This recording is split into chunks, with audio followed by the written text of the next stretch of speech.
अस्सलामुअलैकुम नाज़रीन, मैं कहकशां ख़ान आपका इस्तक़बाल करती हूँ इस प्रोग्राम में जिसका नाम है बज़्म ख़्वातीन। दोस्तों, हम लोग पिछले कुछ एपिसोड से बात कर रहे हैं न्यूट्रिशन पे। अच्छी डाइट विद न्यूट्रिशन से हमें क्या फ़ायदे पहुँच सकते हैं और इसको न लेने से क्या नुकसानात हो सकते हैं, हमने इन सब पर गुफ्तगू करी है। यहाँ तक कि हमने बात करी है डिफरेंट एज ग्रुप की, किस तरह हमारे डिफरेंट एज ग्रुप में हमें अच्छे फूड्स की ज़रूरत रहती है, कितनी रिक्वायरमेंट्स होती है, इन सब पर हम बात कर चुके हैं। आज हम बात करने वाले हैं घर के सबसे इम्पॉर्टेंट मेंबर की। जी हाँ, हम बात कर रहे हैं अपने बुज़ुर्गों की। आइए जानने की कोशिश करते हैं कि हमारे बुज़ुर्गों के लिए क्या डाइट प्लान हमें फ़ॉलो करना चाहिए कि उनकी अच्छी सेहत हम मेंटेन कर सकें। इस टॉपिक पे गुफ्तगू करने के लिए आज हमारी मेहमान ततीर फ़ातिमा साहिबा हमारे साथ हैं। आइए उनका इस्तक़बाल करते हैं। अस्सलामु अलैकुम। वालेकुम अस्सलाम। जी ततीर साहिबा, तो आज हम लोग बात करेंगे ओल्ड एज ग्रुप के बारे में। तो देखिए, ओल्ड एज हमारे यहाँ 60 इयर्स और एंड अबव पे कंसिडर की जाती है। ओल्ड एज एजिंग जो प्रोसेस है, ये एक बायोलॉजिकल प्रोसेस है, ये कोई बीमारी नहीं है। हमारे यहाँ कंसिडर कर लिया जाता है बुढ़ापे को कि एक बीमारी वाली एज आ गई, लेकिन ये एक बायोलॉजिकल प्रोसेस है। देखिए, हेरिडिटी और गुड न्यूट्रिशन इस प्रोसेस को, एजिंग प्रोसेस को थोड़ा स्लो डाउन कर देता है। अगर आप एक अच्छा न्यूट्रिशन ले रहे हैं, एक अच्छी आपने लाइफस्टाइल फॉलो की अपने तमामों, तो इस एजिंग के प्रोसेस को आप थोड़ा डिले कर सकते हैं, जल्दी कर सकते हैं। आपने देखा होगा कि जब कई 80s वाले एज ग्रुप के लोग होते हैं, लेकिन वो काफ़ी हेल्दी दिखते हैं, फिट दिखते हैं, क्योंकि उन्होंने अपने लाइफ में बहुत अच्छी लाइफस्टाइल फॉलो की है, एक अच्छा न्यूट्रिशन लिया है। और कहीं कहीं पे ये हेरिडिटी फैक्टर भी होता है, जेनेटिक फैक्टर भी होता है। अच्छा। इसके अलावा देखिए, जैसे एजिंग जैसे प्रोसेस बढ़ता रहता है, तो हमारे फिजियोलॉजिकल, इम्यूनोलॉजिकल, साइकोलॉजिकल जो है वो चेंजेस होते रहते हैं, जो अल्टीमेटली हमारे न्यूट्रिशनल रिक्वायरमेंट को इफेक्ट करते हैं। इसी तरह जब हमारे फिजियोलॉजिकल चेंजेस होते हैं, तो हमारे ऑर्गन्स जो होते हैं, हमारे बॉडी फंक्शंस जो होते हैं, वो चेंज होते रहते हैं। अच्छा। और उसका भी इफेक्ट हमारे न्यूट्रिशनल रिक्वायरमेंट पे, न्यूट्रिशन इनटेक पे पड़ता है। अच्छा, तो मतलब हमारे जो ऑर्गन्स, डिफरेंट ऑर्गन्स चेंज होते हैं, उसका इफेक्ट पड़ता है न्यूट्रिशन पे। हाँ, देखिए, जैसे अब टेस्ट की बात ले रहे हैं, टेस्ट बर्ड्स हमारी जो है वो डिक्रीज होने लगती हैं ओल्ड एज में। तो इसकी वजह से क्या होता है कि हम सॉल्ट और शुगर में डिफरेंस करना, देखें ज़यीफ़ों को, वो बहुत ज़्यादा डिफ्रेंशिएट नहीं कर पाते हैं। तो अब हम लोग अपनी बात ले लें, जब हम लोग को किसी खाने में टेस्ट नहीं अच्छा लगता है, तो हम लोग वो खाना कम कर देते हैं, खाते हैं, छोड़ देते हैं। तो अब जब उनके में टेस्ट बड्स ही कम हो गई हैं, तो उनको तो सुबह शाम ही खाने में नमक मिर्च कम, ये सब नहीं ज़्यादा अच्छा लग रहा है, तो वो अल्टीमेटली उनकी डाइट कम हो जाती है। तो वो एक फैक्टर हो जाता है। उसके अलावा जैसे सलाइवरी ग्लैंड्स में ना, सलाइवा का सिक्रीशन कम होने लगता है। हमारा जो सलाइवरी ग्लैंड होता है, उसका सिक्रीशन से क्या होता है कि हमारे जो खाने अच्छे से च्यू हम लोग कर लेते हैं, सॉलो कर लेते हैं, निगल लेते हैं। लेकिन जब ज़यीफ़ों में ये चीज़ें कम होने लगती हैं, तो वो जो जितने ड्राई या क्रंची फूड्स होते हैं, वो ना उसको चबा पाते हैं, ना निगल पाते हैं अच्छे से। तो वो अपने खाने से इस तरह के खानों को अवॉइड करने लगते हैं। तो जो उनमें न्यूट्रिएंट्स होते हैं, वो उनमें नहीं जा पाते, वो इफेक्ट हो जाता है। गैस्ट्रिक फंक्शन की बात की जाए, तो HCl जो हमारी स्टमक में एक एसिड रिलीज होता है, वो उसमें कम होने लगता है। तो बहुत सारे न्यूट्रिएंट्स का एब्जॉर्प्शन वो इफेक्ट कर देता है, उसकी कमी हो जाती है। इसके अलावा फ्लूइड इनटेक वगैरह कम होने लगता है, कम लेते हैं, तो हमारे जैसे कॉन्स्टिपेशन वगैरह की प्रॉब्लम हो जाती है। मसल्स में बात की जाए, स्केलेटन मसल्स, बोन मसल्स की बात की जाए, तो विटामिन डी, जैसे सन का एक्सपोजर कम रहता है बुजुर्गों में, क्योंकि वो जॉब वगैरह करते नहीं है, तो घर में रहते हैं, तो उसका एक्सपोजर कम मिलता है उनको। तो भी आपका ये है कि विटामिन डी की कमी हो रही है या कैल्शियम की कमी हो रही है, इस तरह की चीज़ हो जाती है। इम्यूनिटी भी, जैसे जिंक वाली चीज़ें नहीं खा पा रहे हैं, तो इम्यूनिटी उनकी एज के साथ जो है वो कम होती रहती है। इसके अलावा कॉग्निटिव ना कन्फ्यूजनल स्टेट्स उनके होने लगती हैं, तो जैसे सेरोटोनिन है, इस तरह की जो खाने में हमारे न्यूट्रिएंट्स पाए जाते हैं, वो कम ले रहे हैं। थायमिन है, नाइसिन है, इस तरह की जो न्यूट्रिएंट्स हैं वो कम पहुंच पाते हैं, उनका एब्जॉर्प्शन कम होने लगता है।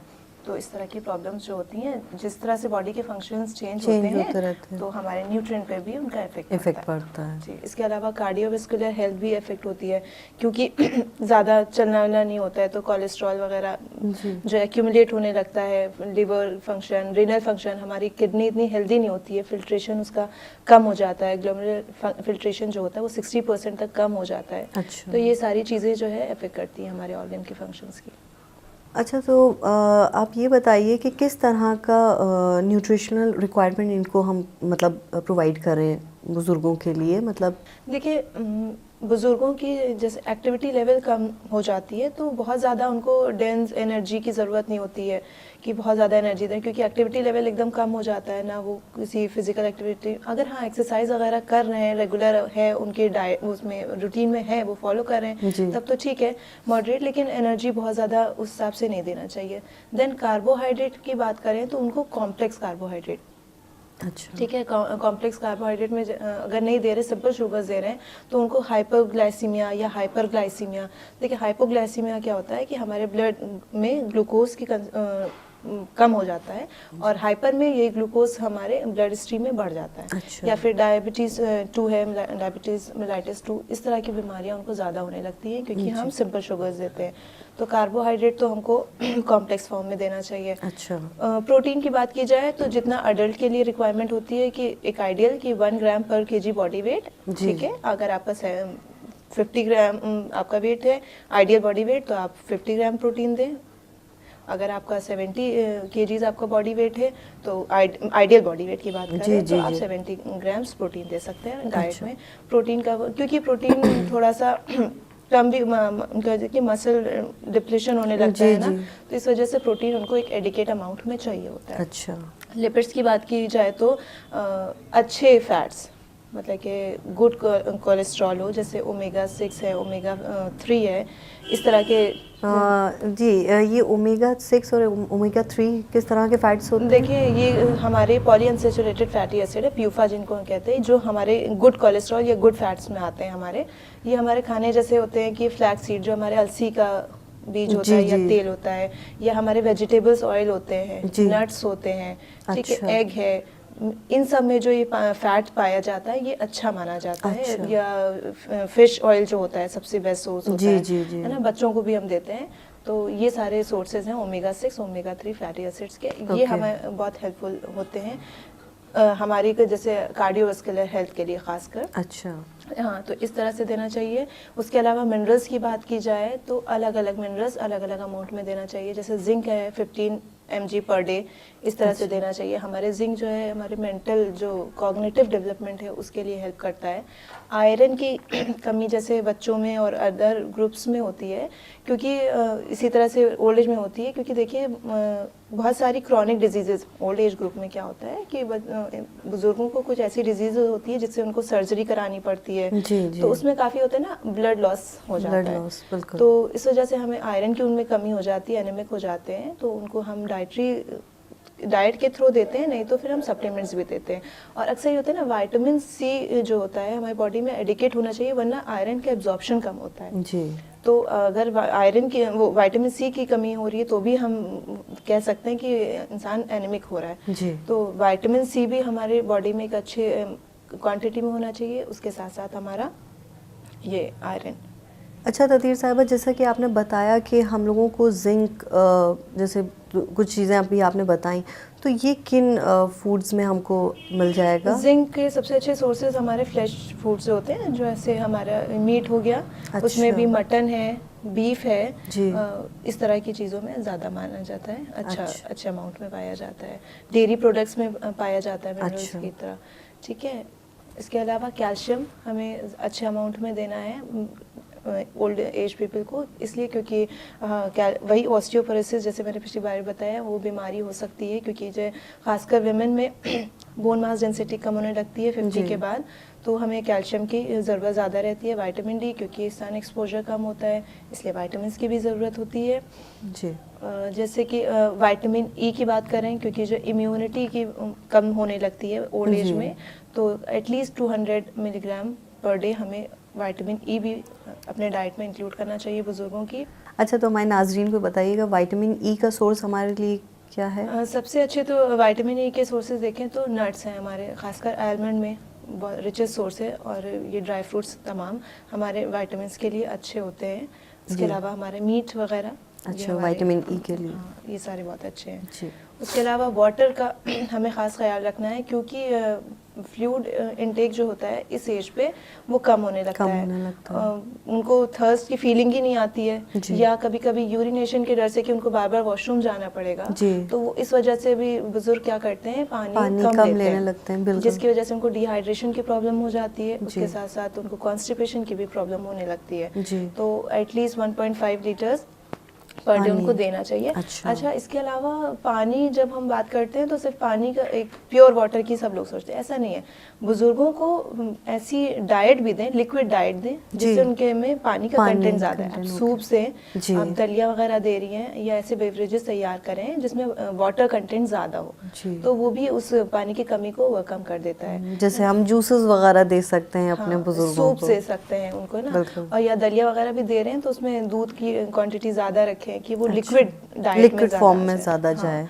तो इसी वजह से ना आपके रीनल फंक्शंस भी सही रहेंगे, आपकी किडनी पे ज़्यादा इफेक्ट नहीं पड़ेगा, ज़्यादा लोड नहीं पड़ेगा, वर्किंग लोड, क्योंकि पानी की क्वांटिटी हमारी बॉडी में अच्छी होनी चाहिए। बिल्कुल। उसके अलावा फाइबर की बात करें तो फाइबर हमें बहुत हार्श फाइबर नहीं देना है कि हम अनकुक्ड वेजिटेबल्स या फ्रूट्स दे दें। जी। थोड़ा सा राइप्ड हों, कुक्ड हों, इस तरह की चीज़ें जो हैं हम वो दें।